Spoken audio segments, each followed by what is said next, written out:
చైతన్యరథం ప్రేక్షకులకు స్వాగతం, నమస్కారం.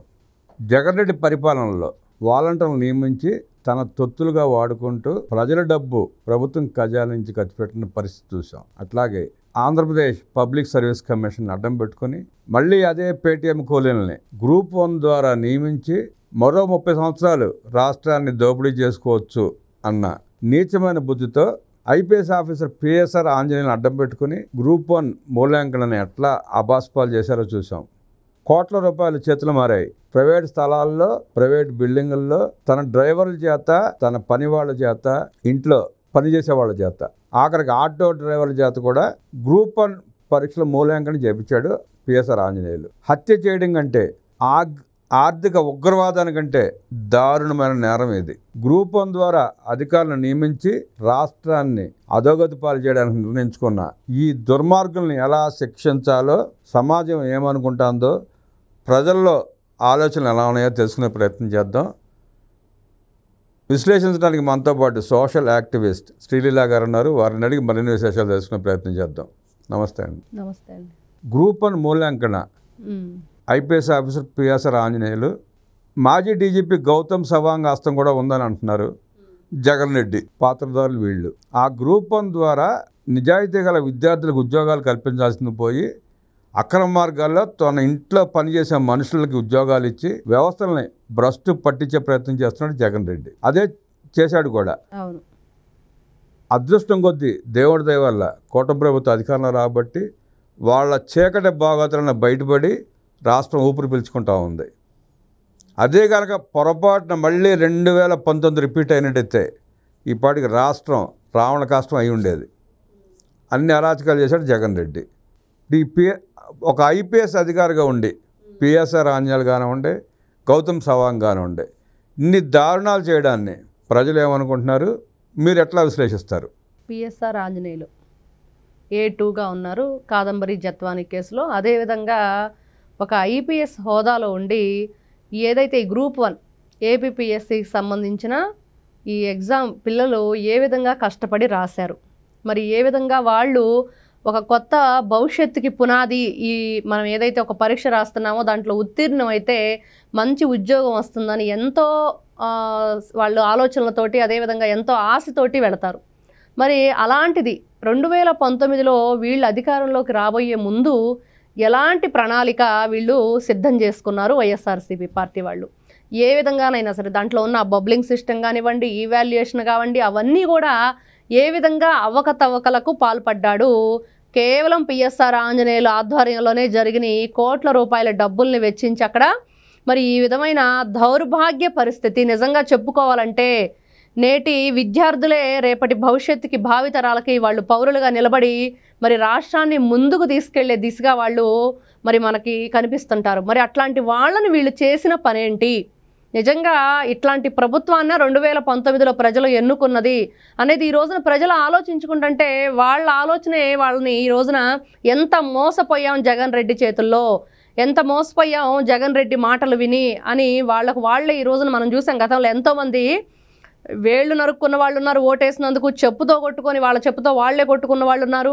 మరి ఈ రోజున వాలంటరీ వ్యవస్థను పెంచి పోషించి నా సైన్యం అని చెప్తున్న జగన్మోహన్ రెడ్డి గారు అదేవిధంగా ఈవాల్యుయేషన్ ఏ విధంగా చేశారు, మరి పిల్లల జీవితాలని నరకప్రాయం చేశాడు. మరి ఇలాంటి వ్యక్తుల్ని వదిలిపెట్టాలా అంటే వీళ్ళు వ్యక్తులు కాదు, సంఘ విద్రోహ శక్తులు. ఇట్లాంటి వాళ్ళని వదిలిపెట్టే ప్రసక్తే లేదని ఈ రోజున గట్టిగా ప్రజలందరూ కూడా కోరుకోవటం. అదేవిధంగా అసలు పిఎస్ఆర్ ఆంజనేయులు మరి గతంలో చూస్తే మిమ్మల్ని అరెస్ట్ చేస్తామని తెలుసు కదా, మరి మిగతా 2 ఐపీఎస్లు ముందస్తు బెయిల్ తెచ్చుకున్నారు, మరి మీరెందుకు ముందస్తు బెయిల్కి తెచ్చుకోలేదు అంటే ఇతను చెప్పింది ఏంటంటే ఎవరు నన్ను అరెస్ట్ చేసేది, ఎవరికి అంత ధైర్యం ఉంది, మరి చేసినా కూడా వెంటనే నన్ను బయటకు నేను వచ్చేస్తానని చెప్పి మాట్లాడిన వ్యక్తి ఈ రోజున ఏంటంటే పరిస్థితి, ఎన్నైనా సరే కండిషన్స్ పెట్టండి, ఏ విధంగానైనా సరే నన్ను బయటికి పంపించండి, నాకు బెయిల్ ఇవ్వండి అని చెప్పి వేడుకుంటున్నాడు. అదేవిధంగా తను ఏదైతే అక్కడ విచారణకు సహకరించట్లేదని చెప్తున్నారో అదంతా కూడా నా మీద ఆరోపణ అని ఒకవైపు, ఇంకొక వైపు నేను ఏదైతే అక్కడ విచారణకు సహకరిస్తానో నాకు బెయిల్ ఇవ్వండి అని ఇంకో వైపు. అంటే 2 విధాలుగా మాట్లాడుతున్న వైనం. అంటే ఏ విధంగా నమ్మాలి పిఎస్ఆర్ ఆంజనేయుల్ని? అతను ఏ విధంగా ఒక ఏదైతే గౌరవప్రదమైన ఒక వ్యవస్థలో శాంతి భద్రతలను కాపాడి మరి చట్టానికి, ధర్మానికి, న్యాయానికి ప్రతీకలైన 3 సింహాలు ఉంటే 4వ సింహమే పోలీస్ అని చెప్పుకునే అది సినిమా డైలాగ్ కాదు, నిజంగా జీవితంలో కూడా ప్రజలను అదే విధంగా వాళ్ళు కాపాడాలి. అట్లాంటి పొజిషన్ ఉన్న వ్యక్తి ఎట్లాంటి చీప్ ట్రిక్స్ ప్లే చేశాడు, అక్కడ ఏ విధంగా పిల్లల జీవితాలతో ఆడుకున్నాడంటే ఈ రోజున మనకు ఏపీపీఎస్సీ ఎగ్జామ్కి సంబంధించి ఈవాల్యుయేషన్ అంటే కారు డ్రైవర్ భార్యతో పేపర్లు దిద్దించడం ఎంత దౌర్భాగ్య పరిస్థితి. ఈ విధంగా ఇట్లాంటి వాళ్ళను వదిలిపెట్టే 420 కాదు, అసలు ఇట్లాంటి వ్యక్తులను ఎలా మాట్లాడాలో కూడా అర్థం కాని పరిస్థితి. ఇవన్నీ కూడా చాలా తక్కువ సెక్షన్స్. ఖచ్చితంగా వీళ్ళకి కఠినమైన శిక్ష అయితే అమలు చేయండి అనేది ఈ రోజున ఎవరైతే మోసపోయారో వాళ్ళందరూ కూడా అదేవిధంగా ఇట్లాంటి మోసపూరిత రాజకీయాలకు ఇంకొకరు తలపెట్టకుండా ఉండాలి, అసలు తలంచకుండా ఉండాలి అనేది చాలామంది కోరుకుంటున్నది. గతంలో వైఎస్ రాజశేఖర రెడ్డి కూడా ఇలాగే దారుణంగా ఏపీఎస్ఎస్సీ గ్రూప్ పరీక్షలు నిర్వహించి తనకి కావాల్సిన వాళ్ళని రాష్ట్రం అంతా నియమించుకున్నాడు. అవును, ఇప్పుడు వాళ్ళే ఈ జరుగుతున్న అక్రమాలన్నింటికి అండగా నిలబడతా ఉన్నారు.